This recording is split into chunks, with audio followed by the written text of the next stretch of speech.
اچھا، ایک سوال تھا کہ اگر کوئی بات کرنے کو نہ ہو تو کس سے بات کی جائے؟ آج کے دور میں یہ سوال اگر کسی سے پوچھا جائے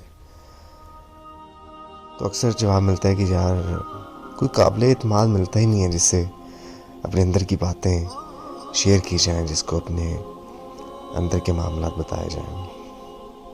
اللہ ہے، اللہ سے باتیں کر سکتے ہیں آپ اللہ سے شیئر کر سکتے ہیں، ہر بات اس سے شیئر کر سکتے ہیں۔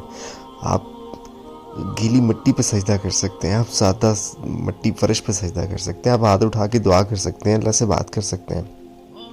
تو بات کرنے والا ہمیشہ ہوتا ہے، جب کوئی نہیں ہوتا وہ تو ہوتا ہی ہے۔ تو جب کوئی نہ ہو اللہ سے باتیں کریں، اپنے اندر کی باتیں باہر نکالیں۔ جو لوگ خاموش رہتے ہیں نا، وہ ان کے لیے بڑا مشکل ہوتا ہے کسی سے شیئر کرنا۔ تو اللہ سے باتیں کرنا شروع کریں، آپ دیکھیں گے آپ کو جواب بھی ملیں گے، آپ کو ریزلٹس بھی ملیں گے۔ اللہ سے شیئر کیا کریں، اللہ سے دوستی لگا کے دیکھیں، بڑے سارے معاملات آپ کے سیدھے ہو جائیں گے۔ انسانوں سے باتیں کرنے کی ضرورت ہی نہیں پڑے گی آپ کو، اللہ سے دوستی کریں۔